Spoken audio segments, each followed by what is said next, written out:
Hello बच्चों, स्वागत है आप सभी लोगों का एक बार फिर से बहुत ही सुंदर सी गाइडेंस में। आपके लिए जो इंपॉर्टेंट गाइडेंस हमने स्टार्ट की है, जिसका लेक्चर नंबर 1 हो चुका है। अर्थात अगर मैं साफ साफ बोलूं तो चैप्टर नंबर 1 के सारे इंपॉर्टेंट टॉपिक आपको बता दिए जा चुके हैं कि उसमें क्या आएगा, कैसे आएगा टॉपिक, है ना, और किस प्रकार का टॉपिक बोर्ड में देखे जा चुके हैं, किस प्रकार के टॉपिक बोर्ड में फिर आएंगे। तो इसी प्रकार से अब सीरीज को आगे बढ़ाते हुए आज हम बात करने वाले हैं चैप्टर 2 से हर साल एग्जाम में कौन से टॉपिक हैं जो बार बार रिपीट होते रहते हैं, बार बार पूछे जाते हैं, या आप ये कह सकते हैं कि कौन सा ऐसे टॉपिक है जो बहुत महत्वपूर्ण है चैप्टर नंबर 2 के अंदर। चैप्टर नंबर 2 की अगर मैं बात करूं तो आपको साफ साफ बता रहा हूं मैं, कौन सा चैप्टर बेटा? स्थिर वैद्युत विभव तथा धारिता। टारगेट 90% प्लस वाली ये सीरीज ऐसे चलती रहेगी, इसका नाम यही रखा है मैंने फिलहाल, टारगेट 90% प्लस। 90% प्लस अगर आपको लाना है तो ये जो टॉपिक बता रहे हैं, ये सारे टॉपिक सारे चैप्टर के मैं बताऊंगा, इनको लिस्ट करके रखना, एक जगह लिस्ट बना लेना, और इन टॉपिक को मैं अभी तो टॉपिक लिखवा रहा हूं, फिर इनको हम सॉल्व भी करेंगे, ठीक है। तो बस एग्जाम के नजरिए से पढ़ाई होगी अब आगे। तो देखते हैं चैप्टर का नाम जो है, चैप्टर नंबर 2 हमने बात की। चैप्टर नंबर 2 क्या है बेटा? स्थिर वैद्युत विभव तथा धारिता। वैसे तो इसके नाम में ही बहुत इंपॉर्टेंट चीज आपको समझ में आ रही है कि स्थिर वैद्युत विभव। पिछले चैप्टर में अगर हम बात करें तो वो था वैद्युत आवेश एवं क्षेत्र, है ना। तो उसमें हम आवेश के रुके हुए गुणों का अध्ययन कर रहे हैं और खास करके वैद्युत क्षेत्र के बारे में बात की थी हमने, वैद्युत क्षेत्र और बल के बारे में। यहां पर स्थिर वैद्युत विभव तथा धारिता की बात करें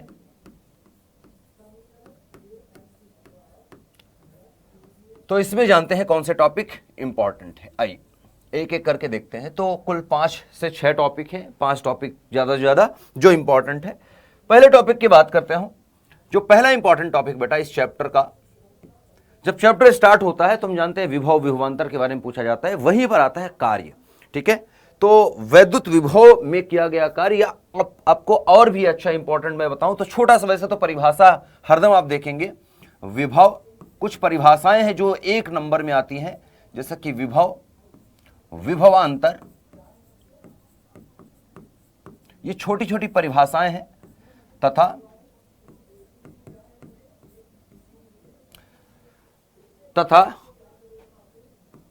कार्य।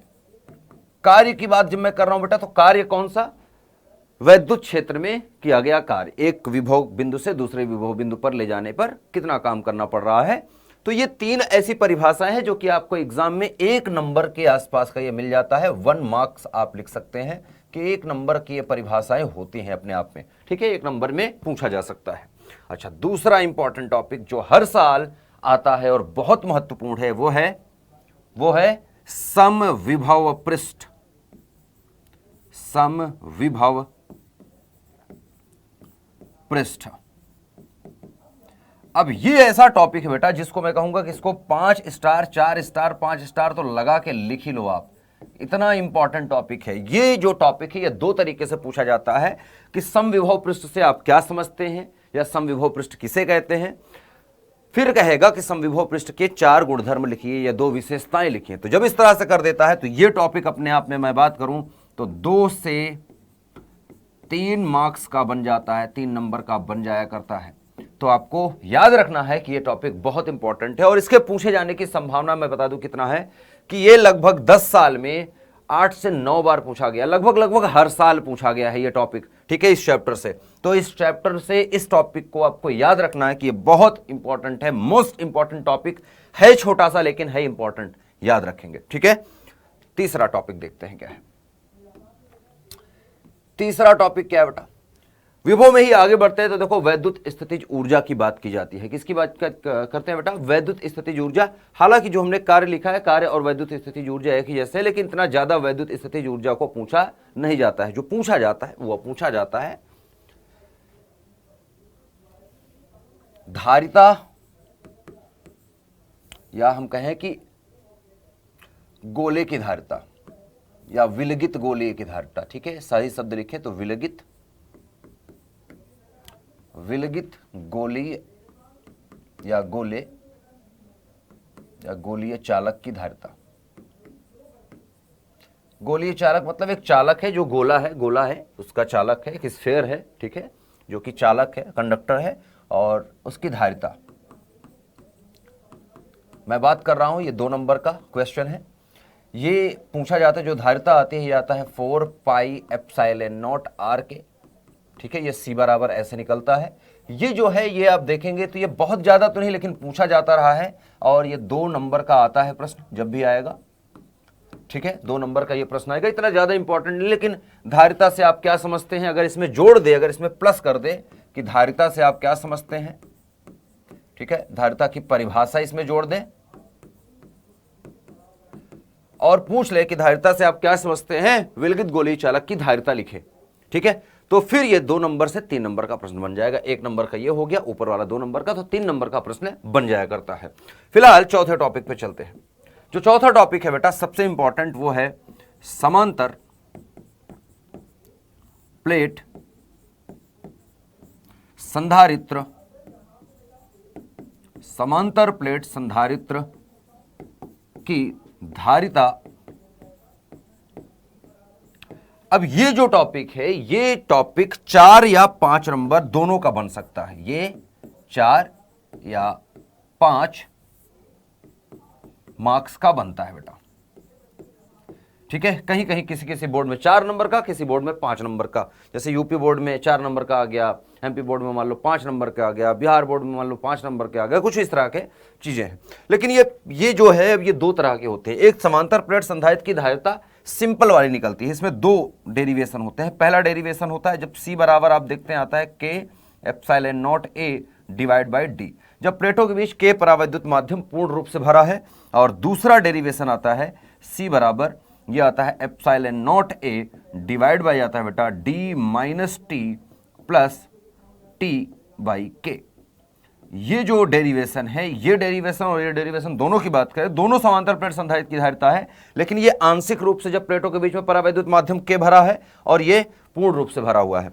तो ये वाला डेरिवेशन छोटा है, ये वाला डेरिवेशन बड़ा है। तो ये जब भी पूछा जाएगा ये 5 नंबर का है टॉपिक, 5 मार्क्स का टॉपिक है, और ये 3 से 4 नंबर का मैं बोल सकता हूं। अगर यहां पर पूछ ले कि समांतर प्लेट संधारित्र की धारिता से आप क्या समझते हैं, व्यंजक सिद्ध करें, तब ये 4 नंबर का बन जाएगा। अदरवाइज 3 से 4 नंबर मैं बोल के बैठ सकता हूं कि ये 3 से 4 नंबर में ही देखा गया है आपके बोर्ड में, तो इस तरह से आपकी तैयारी होनी चाहिए। अच्छा, पूछे जाने की संभावना कितनी है, तो पूछे जाने की संभावना इस चैप्टर से एक डेरिवेशन जरूर आता है, और वो डेरिवेशन इसमें से या इसमें से एक तो जरूर होता ही होता है। इसके अथवा में एक कहीं ना कहीं आप देखेंगे कि वैद्युत द्विध्रुव के कारण विभव निकालने का होता है, कि अक्षीय या निरक्षीय स्थिति में, खास करके अक्षीय स्थिति में। तो अगर मैं बात करूं यहां पर, तो ये टॉपिक पूछे जाने की संभावना बहुत है। पिछले 10 साल में लगभग 7 से 8 बार ये टॉपिक पूछा गया है, ठीक है।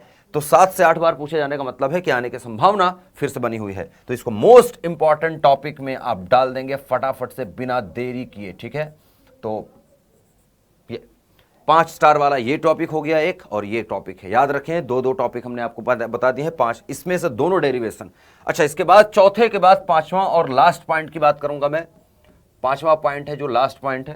देखो, जो जनरेटर है जिसको आप वान डी ग्राफ जनरेटर बोलते हैं, जनित्र बोलते हैं, वो सिलेबस से हटा हुआ है, तो इसकी हम बात नहीं करेंगे। अदरवाइज वो इंपॉर्टेंट होता था, लेकिन इतना भी इंपॉर्टेंट नहीं होता था। फिलहाल 5वें पॉइंट की बात करें तो 5वां पॉइंट है बेटा वैद्युत द्विध्रुव के कारण, वैद्युत द्विध्रुव के कारण विद्युत विभव, ठीक है, विद्युत विभव। अब विद्युत विभव 2 तरीके से निकाला जाता है बेटा। पहला तरीका है अक्षीय स्थिति, ठीक है, और दूसरा है निरक्षीय स्थिति। तो अक्षीय स्थिति में और निरक्षीय स्थिति में जब हम वैद्युत विभव निकालते हैं बेटा, तो अक्षीय स्थिति में देखो, निरक्षीय स्थिति में तो 0 आ जाता है, 0 वोल्ट, और निरक्षीय स्थिति में आता है बेटा कितना आता है, kp/r³, यही आता है क्या, kp/r आता है, kp/r³ आता है, kp/r², ऐसी है, kp/r² क्यूब तो होगा नहीं, kp/r², ठीक है। तो kp/r² ये आ जाता है। अच्छा, तो यहां पर इतना वोल्ट, ठीक है। अच्छा, अब इसमें से इंपॉर्टेंट कौन है, तो आप देखेंगे तो जो पूछा गया है बार बार आपके एग्जाम में, वो पूछा गया है अक्षीय स्थिति। और ये टॉपिक जो है ये 3 नंबर का टॉपिक है अपने आप में। ये टॉपिक मतलब अगर ये 10 बार पूछा गया है तो ये पूछा जाएगा एक आध बार, ऐसा है। तो इसकी संभावना बहुत कम रहती है, लेकिन पढ़ लेना v बराबर 0, इसका कोई डेरिवेशन भी नहीं है, एक लाइन में ही लिखा गया है, आपकी किताब में भी देखेंगे, बस 2 स्टेप में ही खत्म हो जाता है। तो मेन डेरिवेशन यही है, ठीक है, वैद्युत द्विध्रुव कारण विद्युत विभव निकालना। तो मैंने जो टॉपिक अभी बताया, ये टॉपिक इतना इंपॉर्टेंट नहीं, लेकिन 3 स्टार लगा के लिख सकते हैं आपको कि 3 स्टार के साथ ही इंपॉर्टेंट। इसमें जो डेरिवेशन है वो सबसे इंपॉर्टेंट डेरिवेशन और ये है, और यही हर बार आता भी है। ये और ये बहुत इंपॉर्टेंट टॉपिक हैं, याद रखें। इन 2 टॉपिक को तो बिल्कुल नहीं छोड़ना है, और छोटी छोटी जो परिभाषाएं हैं उनको जरूर पढ़ लें। विभव क्या है, विभवांतर क्या है, कार्य क्या है, धारिता क्या है, ये सब जरूर जान लें। तो आज के टॉपिक यही था, चैप्टर नंबर 2 से क्या पूछा गया है और क्या पूछा जा सकता है, किस तरह के प्रश्न के आने की संभावना है, मैंने बता दिया है। जल्दी मिलेंगे नेक्स्ट चैप्टर जो आपका तीसरा चैप्टर है, वो काफी इंपॉर्टेंट चैप्टर है और सबसे ज्यादा प्रश्न वहां से पूछे जाते हैं बोर्ड के नजरिए से देखें तो बहुत इंपॉर्टेंट चैप्टर है। तो उस चैप्टर के बारे में बताऊंगा कि कहां से क्या पूछा जाता है। फिर मिलेंगे, तब तक के लिए पढ़ते रहें, बढ़ते रहें और अपना टारगेट जो है उसको अचीव करते रहें। चलें, बाय बाय, टेक केयर, जय हिंद।